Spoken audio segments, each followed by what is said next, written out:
நண்பர்கள் அனைவருக்கும் வணக்கம். MEGTNPSC அகாடமியிலிருந்து முனைவர் மா. விஜய் அலெக்சாண்டர். நவம்பர் மாதம் 21ஆம் தேதியின் நடப்பு நிகழ்வுகளை காண்போம். ராக்கெட் சென்சார்களை தயாரிக்கும் நம்மால் வாகன சென்சார்களையும் உள்நாட்டில் தயாரிக்க முடியும் என்று இஸ்ரோ தலைவர் எஸ். சோமநாத் தெரிவித்துள்ளார். இணையம் சார்ந்த விநியோகம் வாகன சேவையில் ஈடுபடும் தற்காலிக பணியாளர்களின் அதாவது கிக் ஒர்க்கர்ஸ் நலனுக்கான புதிய சட்டத்தை கொண்டு வரும் தெலுங்கானா அரசுக்கு காங்கிரஸ் MP ராகுல் காந்தி பாராட்டு தெரிவித்துள்ளார். நிலத்தடி நீர் மேலாண்மை மற்றும் நிலத்தடி நீர் பயன்பாட்டுக்கான அனுமதி விண்ணப்பங்களை நிர்வகிப்பதற்கு மையப்படுத்தப்பட்ட புகி நீர் நிலத்தடி நீர் இணையதளத்தை மத்திய அரசு அறிவித்தது.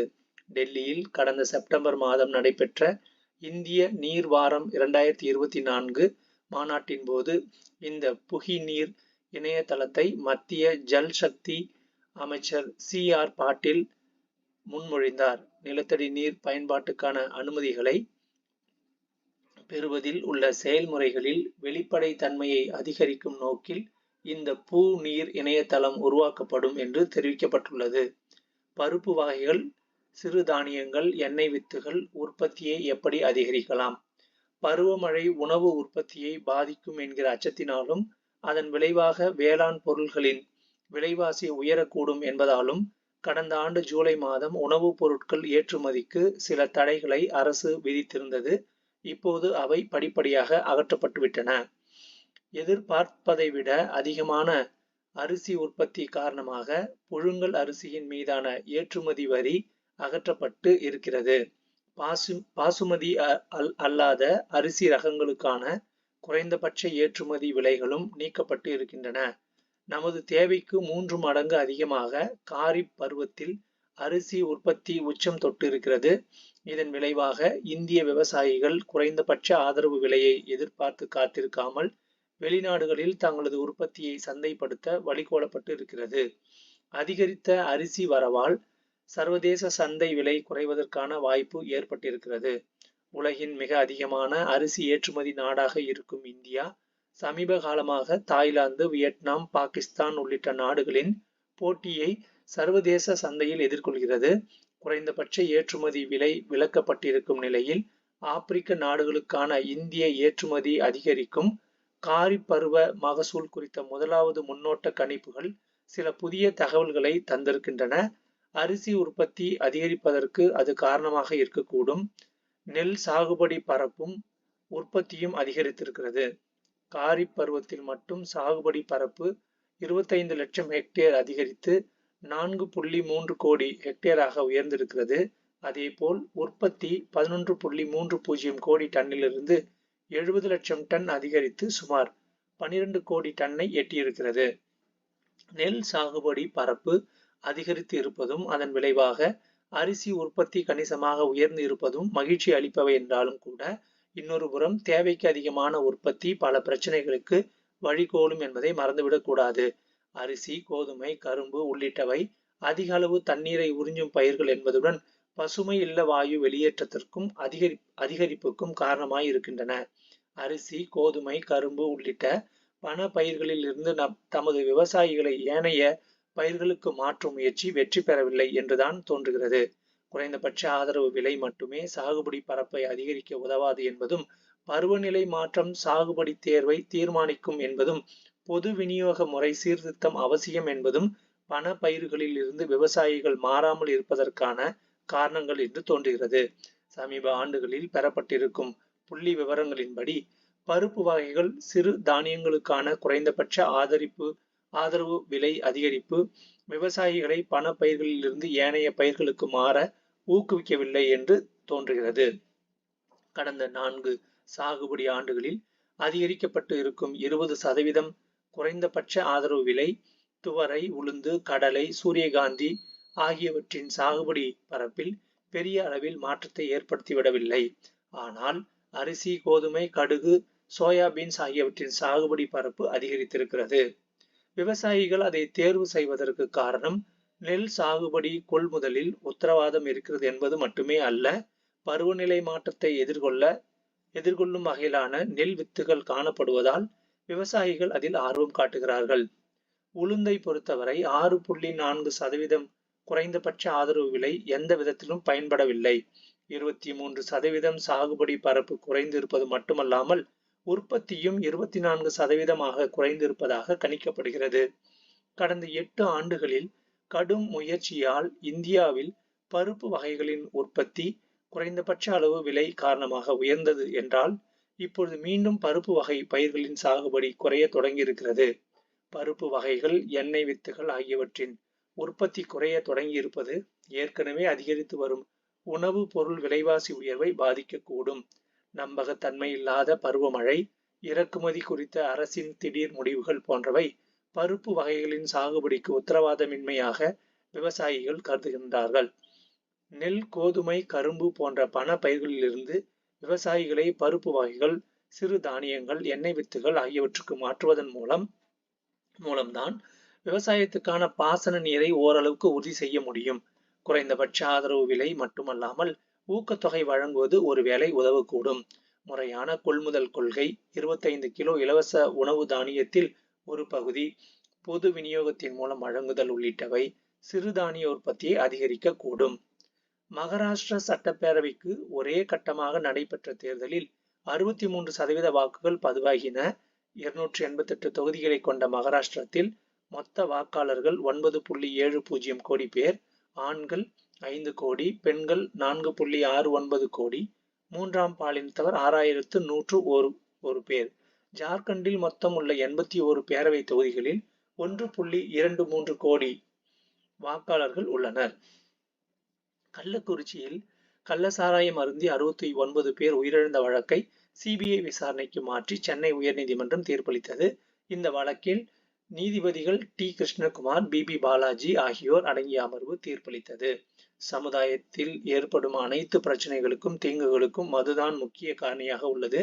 உள்ளூர் போலீசாருக்கு எதுவும் தெரியாமல் கள்ளசாராய மரணங்கள் நடந்துள்ளது என கூறுவதை ஏற்க முடியவில்லை. போலீசார் கண்டும் காணாமலும் இருந்துள்ளனர் என்பது தெளிவாகியுள்ளது. காவல்துறை உயர் அதிகாரிகள் மீது எடுக்கப்பட்ட நடவடிக்கையை திரும்ப பெற்றதும் தவறான நடவடிக்கையாகும்.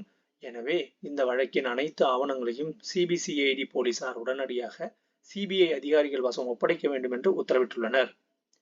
ஆசியான் பிளஸ் மாநாட்டில் பங்கேற்பதற்காக லாவோஸ் சென்றுள்ள பாதுகாப்புத்துறை அமைச்சர் ராஜ்நாத் சிங் தலைமையிலான இந்திய குழுவினர் சீன பாதுகாப்புத்துறை அமைச்சர் டாங் ஜூன் தலைமையிலான குழுவை சந்தித்து பேசினர். அப்போது பரஸ்பர நம்பிக்கையை மீட்டெடுக்க இரு நாடுகளும் ஒப்புக்கொண்டன. 10 நாடுகளை உள்ளடக்கியது ஆசியான் பிளஸ் அமைப்பு ஆகும். ரஷ்யாவுடனான போரில் கன்னி வெடிகளை பயன்படுத்த உக்ரைன் நாட்டுக்கு அனுமதி வழங்க அமெரிக்கா முடிவு செய்துள்ளது. பிரிட்டனில் தயாரிக்கப்பட்ட விமானத்திலிருந்து வீசக்கூடிய ஸ்டார்ம் ஷேடோ ஏவுகணை மூலமும் ரஷ்யா மீது உக்ரைன் முதல் முறையாக தாக்குதல் நடத்தியதாக தகவல்கள் வெளியாகியுள்ளன. சிறுவர்கள் சமூக ஊடகங்களை பயன்படுத்துவதற்கு தடை விதிக்கும் சட்டத்தை அமல்படுத்தும் போது தங்களின் தனிப்பட்ட விவரங்களை தகவல் தொழில்நுட்ப நிறுவனங்களுக்கு அளிக்க பொதுமக்கள் கட்டாயப்படுத்தப்பட மாட்டார்கள் என்று ஆஸ்திரேலிய அரசு உறுதியளித்துள்ளது. பொதுத்துறை வங்கிகளின் இயக்குநர்கள் மற்றும் மூத்த நிர்வாகிகளுக்கு செயல்திறன் சார்ந்த திருத்தப்பட்ட ஊக்குவிப்பு திட்டத்தை மத்திய அரசு அறிமுகம் செய்துள்ளது. வங்கி ஊழியர்கள் ஊக்குவிக்கப்படுவதை இந்த திட்டம் நோக்கமாக கொண்டுள்ளது. இந்த திட்டத்தின் கீழ் பயனடைவதற்கு தகுதியான வங்கிகளை மத்திய அரசின் குழு கண்டறியும். இந்த குழுவுக்கு மத்திய நிதி அமைச்சகத்தின் கீழ் செயல்படும் நிதி சேவைகள் துறை செயலர் தலைமை வகிப்பார்.